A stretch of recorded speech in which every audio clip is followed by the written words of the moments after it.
There is a new push tonight to stop what's known as swatting.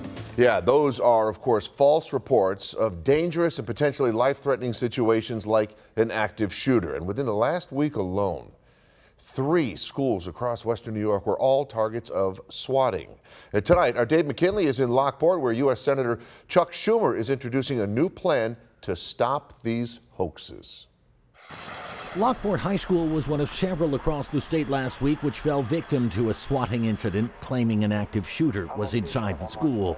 While that was false, these folks will bristle if you use the term false alarm, because there was nothing false or less than alarming about the police response nor the trauma some experienced.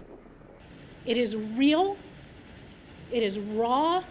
When you begin to understand just what went on inside this school, when the response occurred, then you begin to understand how serious this got.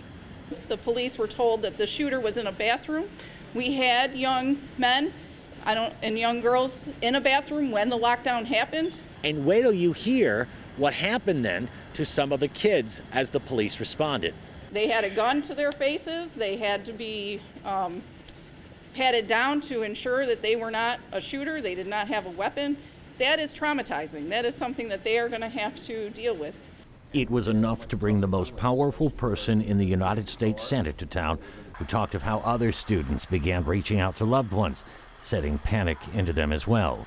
To have kids have to send a message home, I love you, I may not see you again. What kind of world do we live in? We must stop this. To that end, Schumer is calling for the FBI to fully investigate such incidents, as it's become apparent those responsible may be from outside the state or even the country. And he's pledging to find $10 million to hire additional agents and buy cyber investigative tools to track down the perpetrators. He did not mention increasing penalties for those caught. And there has to be consequences. Beyond the fact that foreign perpetrators, even if found, might be difficult to prosecute, Lockport Police Chief Stephen Abbott notes that if it was another student, criminal justice reforms in New York might not lead to consequences all that severe, and he believes that needs to change as well. It can't be sit around in a restorative circle with these people. They need to go to jail. Dave McKinley, Channel 2 News.